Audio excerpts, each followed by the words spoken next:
Hello everyone, welcome to my latest Substack post. So I'm going to talk in this post about a new study that's been doing the rounds this week called Carbohydrate Ingestion on Exercise Metabolism and Physical Performance, the latest publication by Tim Noakes et al. This has been a really good read. I've had a few people message me and ask my thoughts on it. Luckily, this was published on Tuesday and it became immediately essential reading for my PhD. It's very closely related to the work I've been doing myself. In fact, my work was cited a couple of times in it, which was nice to see. And it's a really interesting piece of work. But there's been all sorts of interpretation going around on social media. So what I want to do in this video is firstly talk about the interpretation that I've seen on social media, both from, and again, unfortunately, immediately these things become tribal.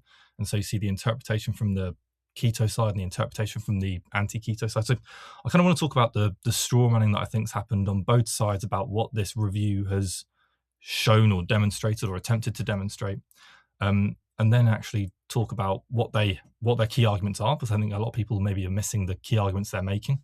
Go through one by one the arguments they're making and my thoughts on each of those, and then summarize and hopefully take it from there. So hopefully this is interesting.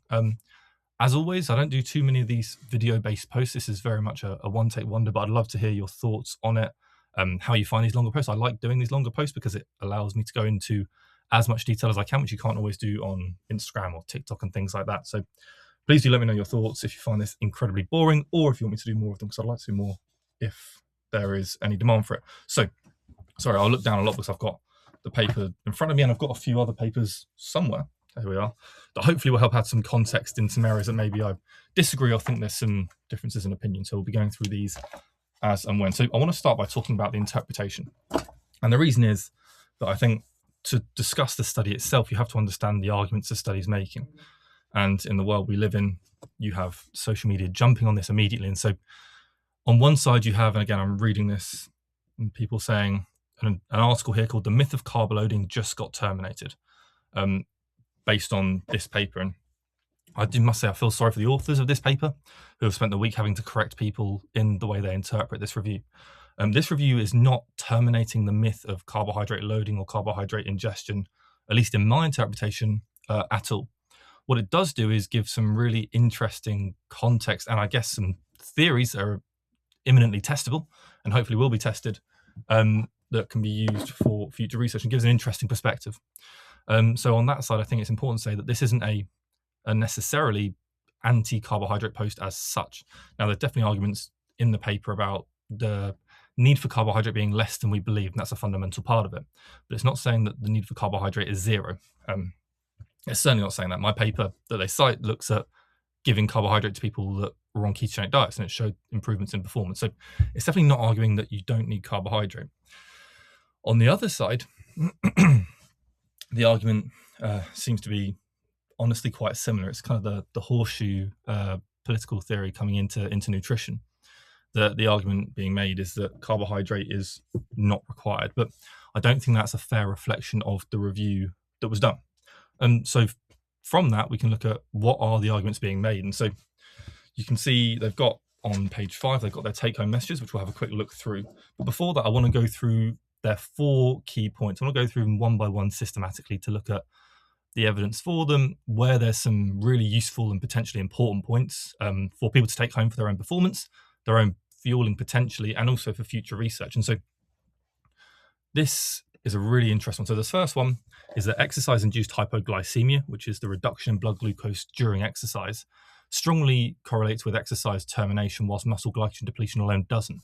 Now, there's some really interesting theory behind this, and this is something that they've reevaluated, looking at studies over a long period of time. And you see that from 1967, you get work coming out of Bergstrom et al.'s lab that looked at muscle glycogen use, and because they developed the muscle glycogen, the muscle biopsy, so they were able to measure glycogen. They looked at correlations between muscle glycogen and exercise performance, and they found that as muscle glycogen went down, exercise performance worsened and terminated.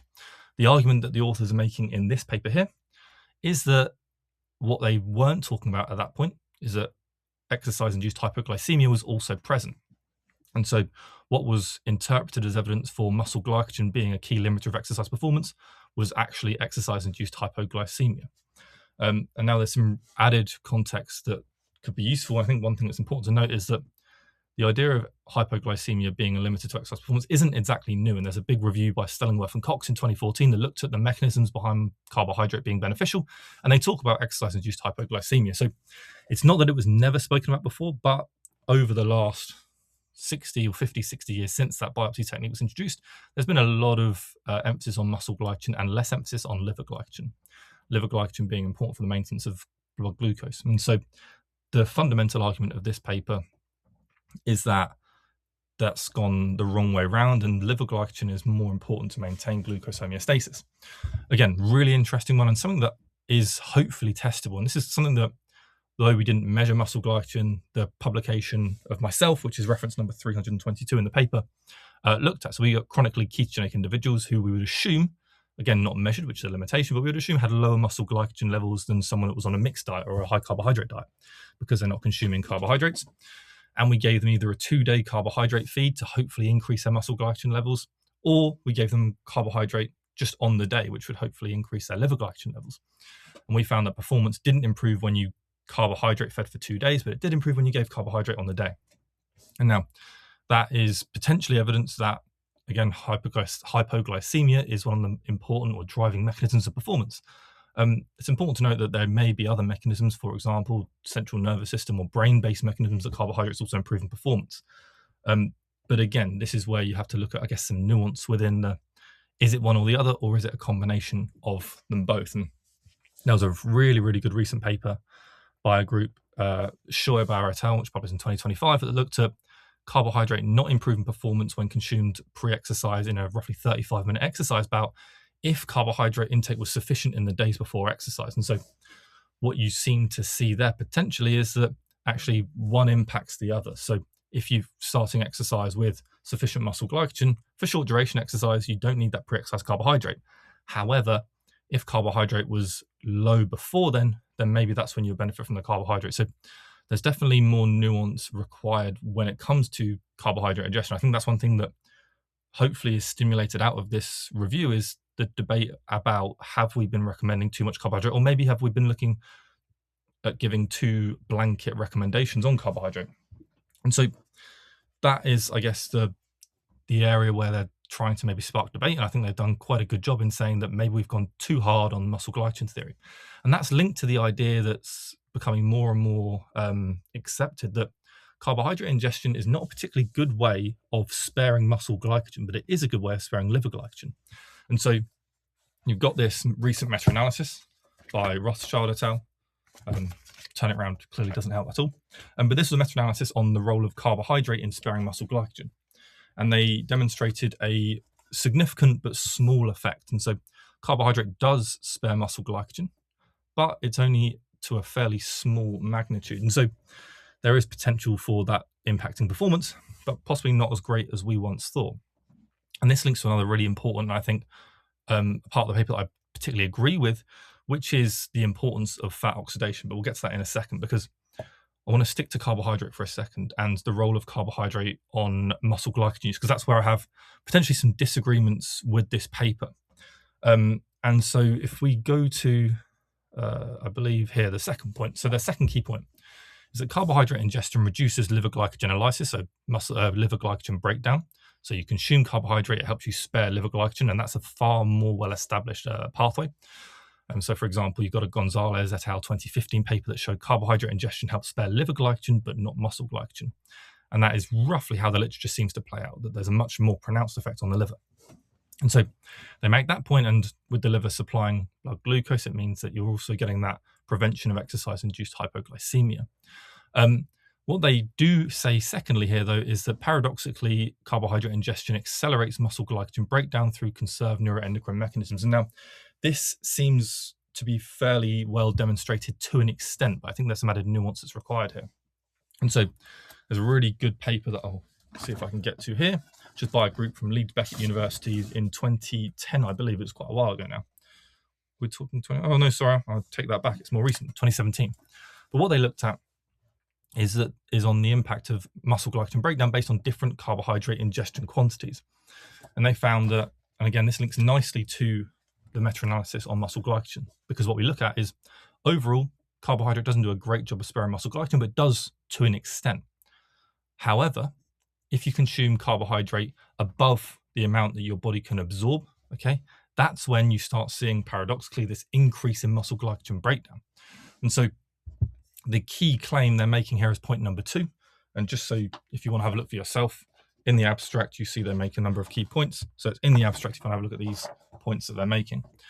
Their second point is right in the first part, but the second part I would possibly debate. And so the first part being that carbohydrate ingestion reduces liver glycogenolysis and preserves blood glucose, and that's consistently demonstrated. Second part, paradoxically, carbohydrate ingestion accelerates muscle glycogen breakdown through conserved neuroendocrine mechanisms, seems only true when you're consuming an amount above the amount that your gastrointestinal tract can absorb. And that, for most people, is around the 90 grams an hour mark. And so this paper by Andy King looked at, I believe, 60, 90, and 120 grams. Well, no, sorry, it's more specific than that. So 60, 75, 90, 112.5 grams an hour of carbohydrate. And they found that those higher carbohydrate ingestions, particularly 112.5, increased the rate of muscle glycogen breakdown. And so they're right in the sense that there is an increase in muscle glycogen breakdown, but it's only when you're consuming substantial quantities of carbohydrate. That being said, there's still an important point supporting the meta-analyses that carbohydrate is not a great way of sparing muscle glycogen. And that links really importantly to their third point, and I think my main takeaway from the paper and something that is key to the work I'm doing, which is that fat oxidation is a really important exercise metric for athletes that are performing prolonged exercise. And for a long time, we've not been maybe as up on that as I am right now.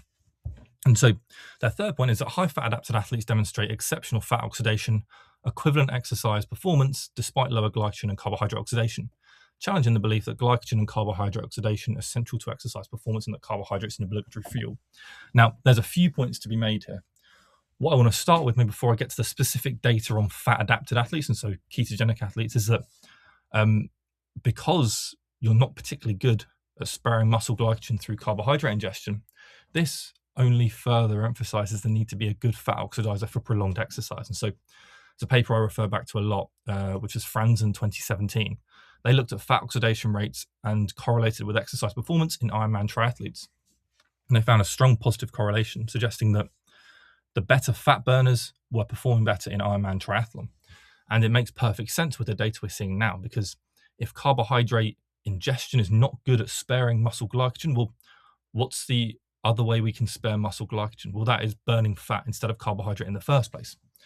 Particularly because, as this review doesn't debate, although it does debate the amount needed, which we'll get to, this review doesn't debate the idea that carbohydrate during exercise is important. In fact, they argue that it is important to maintain blood glucose homeostasis.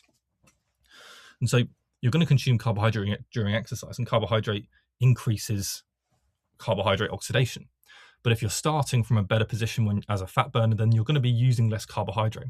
You're therefore also requiring less carbohydrate during exercise. So fat oxidation is something that I think is has historically been under considered within the endurance space because of the assumption that carbohydrate ingestion spares muscle glycogen.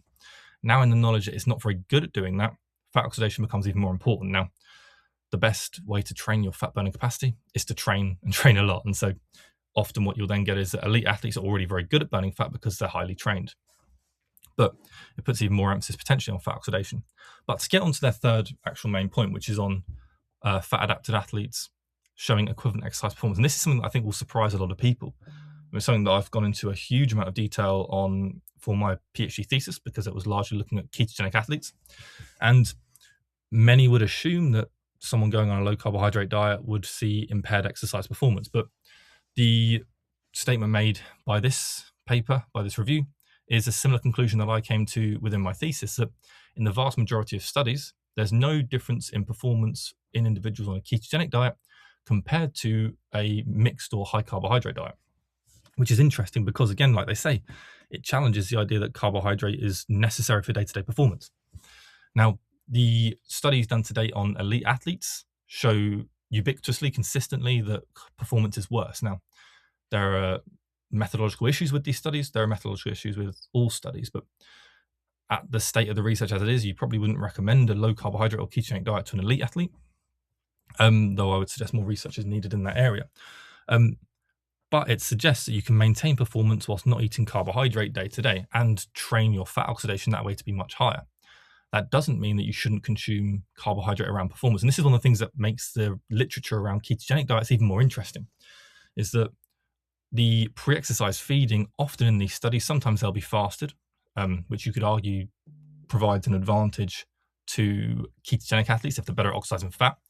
But in some studies, the carbohydrate-fed group will have carbohydrates before exercise and sometimes even carbohydrates during exercise, whereas the ketogenic group won't have either of those. And so the most interesting one is McSwiney et al. 2018, where when you look at their pre-exercise and intra-exercise feeding, the carbohydrate-fed group are consuming carbohydrate pre-exercise and during exercise during a 100-kilometer cycle. The ketogenic group are consuming a calorie-matched high-fat equivalent before exercise and then just electrolytes and water during exercise, which, because solely from the pre and intra-exercise feeding, you'd expect the carbohydrate-fed group to do a lot better. But there was no difference in performance, which is staggering. However, this doesn't mean that you don't need carbohydrate for performance. And this is, I guess, where my study comes in that looked at ketogenic athletes specifically and asked the question, does carbohydrate make them faster? And it did. But only when consumed immediately pre-exercise, not when consumed in the days before.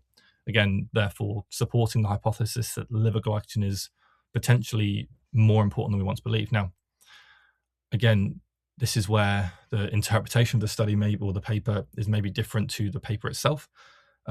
But it's important to note, at least from my perspective, that it doesn't mean that muscle glycogen is not important.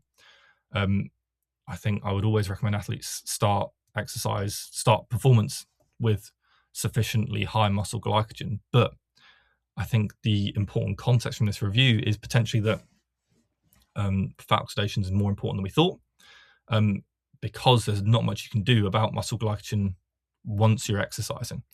But you can make sure it's sufficient when you start. So I don't think muscle glycogen's irrelevant. I don't think it's a myth that's now dead.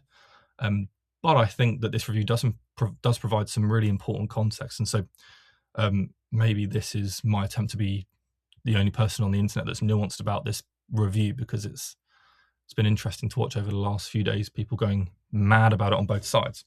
But there are some I've already stated some, but there are a few disagreements I've got. So I'll go through one of those now, I suppose, which is their statement on possibly the second page. Was it the take-home message? So in their take-home message, they talk about high carbohydrate intakes not improving performance in a dose-dependent manner. And so the important aspect of this for me is that this is potentially useful, but I think I disagree to an extent. And so their argument rests largely on the work of Prinz et al. There's been some fantastic work on ketogenic feeding by Philip Prinz and his colleagues. And they demonstrated that just 10 grams an hour of carbohydrate, I think I posted about this one of my first ever Substacks, just 10 grams an hour of carbohydrate helped maintain hypoglycemia, helped prevent hypoglycemia, and therefore improve performance compared to placebo, which is really interesting in itself. However, it doesn't mean that more isn't necessarily better. And that's where we come to some fantastic work by Smith et al., which is over here. So this is 2010. I always get these two papers mixed up. So Smith et al. 2010 looked at 3 different carbohydrate ingestion rates: 15 grams an hour, 30 grams an hour, and 60. And they looked at exercise performance. They looked at some other really interesting metrics too, so carbohydrate oxidation, etc. But they looked at exercise performance and found exactly what the Noakes review states hasn't been demonstrated, which is a dose-response relationship. And so 60 grams an hour performed better than 30 grams an hour, 30 grams an hour performed better than 15 grams an hour. And when you look into the details on blood glucose concentrations, you see exactly what they found in the Prinz study. They used 15 grams an hour as their low dose rather than the Prinz study, which used 10 grams an hour. But they found that the 15 grams an hour was sufficient to prevent hypoglycemia. And so in that placebo group, you can see a consistent decrease in blood glucose, but the 15 grams an hour allowed blood glucose to be maintained. And as a result, they saw improved performance in the 15 grams an hour compared to the placebo. But they saw 30 grams an hour was better than 15 grams an hour and 60 better than 30. And now, this hasn't always been replicated. So I think it's right to express caution on that dose-response relationship. And I think one really important finding is that more isn't necessarily better. And so there's very little evidence right now that, for example, and there is more and more data coming out on, for example, 120 grams an hour. And I have concerns about that for two reasons. One, that it is likely to accelerate muscle glycogen breakdown based on the data I've shown from King et al., that when you consume above gastrointestinal absorption rates, you speed up glycogen utilization. And I mean, secondly, it's repeatedly noted that you see increased GI issues when you're consuming that quantity of carbohydrate. And so lots of really sort of important caveats to the idea of a dose-response relationship. But there seems to be some kind of dose response, particularly based on the Smith paper and a few similar, that more is better, at least to an extent. And I'm sure that it's not going to be a linear curve. And as we start to look at higher carbohydrate intakes, particularly in running, where GI issues are more prominent, and cycling may be different, but it's not going to get better and better. So there are limits to it. But that's not really what they discuss. They debate the idea of some kind of dose-response relationship, and I think, well, it seems that there is a dose-response relationship at least up to a point. And so here they showed 60 grams an hour better than 30 grams an hour, for example, and both better than 15 grams an hour. So I would debate the idea that there's not a dose response, although I think they're right in expressing caution over it. And I do think there's still scope for reduced carbohydrate intakes to be compared to higher carbohydrate intakes. What they provide, based on their theories from this review paper, is testable hypotheses that labs, I'm hoping, will look at and try and utilize. It's certainly something that I'm going to try and do if I can, is test hypothesis and look at, okay, what happens when you consume 10 grams an hour and compare it to 45 grams an hour, which seems to be enough to spare muscle glycogen. And I think there may be an argument that more is not better when you go above that. But again, this is all theory. I think this review, what it does well is raise a huge number of questions. So there's a couple of final thoughts I think I've got. Hopefully I've gone through the majority there. The final point, if we have a look now, is that carbohydrate ingestion during exercise significantly enhances performance, even in glycogen depleting states, by eliminating exercise-induced hypoglycemia. And so I think this is a really important takeaway for everyone, because the paper's been so widely misinterpreted, is that carbohydrate is still very important. They're debating the quantities needed. And one of their key arguments is that athletes are being recommended too much carbohydrate, and they use the idea of, based on current nutritional guidelines, athletes may need up to 1,000 calories worth of carbohydrate a day. And this is true based on their calculations. I think it's a little bit of a straw man in the sense that this would only be on extremely heavy training days. And I think there's a good case to make for high carbohydrate intakes on particularly high training days. So I think there are a number of really good aspects to this study, to this review. But as you can see, there are some potential disagreements, maybe particularly on the idea of a dose-response relationship. I think one of the really important aspects is their focus on research on ketogenic athletes and how they don't seem to show impaired performance, because again, this would maybe seem paradoxical to some people because of the concept of carbohydrates being particularly important day to day. Now, what's important to caveat this is that in the first 1 to 2 weeks of low carbohydrate dieting, performance is consistently impaired, and this has been demonstrated over and over again. This is one of the issues with the studies done on elite athletes, is that they're fairly short duration, about 3 weeks, and they note that training quality is impaired over the first 2 weeks. And so it's hard to know for sure whether it's the diet itself that's impairing performance or if it's the impairment in training. So if anyone's considering dropping their carbohydrate intakes day to day, do it when your training volume is low. Otherwise, it's going to be very difficult to get going. But I think it's a really important argument to make, because I think this is consistent with the literature, that in the vast majority of athletes, people don't get worse when they stop consuming carbohydrate day to day, but they do still get better when they consume carbohydrate right before or during performance. And that's where hopefully my team's study comes in, looking at the idea of giving low carbohydrate athletes carbohydrates around performance, because at the moment what we're looking at is, on often, particularly with social media maybe, but it becomes very blanket. You do need carbs or you don't, but actually we can be pretty confident you do. It's more about now the context of maybe we don't need as much carbohydrate all the time. Maybe you can have lower training days to increase fat oxidation.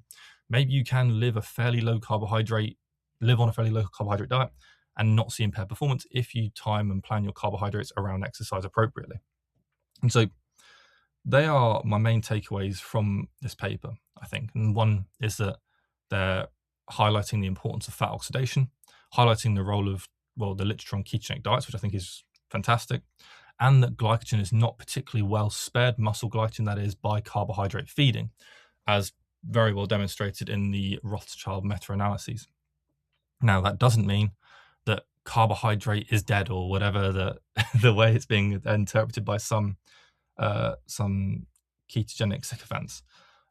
But I think it does raise some really important questions, and it's I think the historic aspect of it is really useful because it highlights that that the interpretation was very muscle glycogen dominant for many years, and it gives a really interesting alternative perspective, and again, something that can be tested. In future, I'm sure there'll be tests done where you're able to measure muscle glycogen and look at starting and ending exercise with high, low muscle and liver glycogen. So this can be directly tested. And I think those studies will be very illuminating. Alongside then that increase in focus on whether there is that dose-response relationship with carbohydrate ingestion during exercise and how high you need to go. And I think that's still a really, unknown area of exercise performance, and particularly an area where what worked for elite athletes may well not work for the majority of athletes. And elite athletes now, it's been widely documented, consuming up to 120 grams an hour of carbohydrate. And science is starting to look at the impact that's having, and there may be improvements in exercise economy from that rate of ingestion. But is that going to apply to the vast majority of people? Almost definitely not. But that's research that's all going to get done. And I think this review has done a really good job of generating theory and highlighting some gaps in research. I have a few disagreements, like I mentioned, but I think it's a really, really interesting read. I think it's a read that once you've finished, you'll feel a lot more intelligent. So I recommend it. You get a really nice background on the history. Now, of course, there are debates about the interpretation, but I think they give a good and fairly nuanced perspective of the history, and you get a fairly well balanced view in the sense of they highlight what the conceptions or the take homes have been on the research, and then they give their own perspective. And so I think it gives a nice overview. So I definitely recommend reading it. It's a nice read. They give their points very clearly, which is why it's been slightly frustrating to see people's interpretations. And I think the final thing I'll say about this is that there is more to exercise termination and fatigue than just substrate utilization. And obviously that's not mentioned in this paper, and that's been something I've seen some people critique them on. But this paper is specifically looking at carbohydrate ingestion. So of course they're going to focus on the role of carbohydrate. And you do have other factors that of course contribute to fatigue that aren't mentioned in the paper. I hope you found this interesting, just under half an hour, so I'll definitely stop now. If you'd like any of the links to the studies I've discussed, please let me know. I'm more than happy to put links into comments or anything like that. And please do let me know what you think about these kind of longer one-take rambles. If they're of interest, then I'll definitely do some more, particularly as I've got some more time on my hands, hopefully in the next couple of months. If you found it unbelievably boring, then, well, you won't still be watching, so you won't be able to comment anyway. But yeah, I hope this is interesting. Possibly a rare, nuanced take on this mammoth piece of work, but I definitely recommend it. I enjoyed reading it. And it's been great preparation for my upcoming mock viva of my PhD. So thank you, team.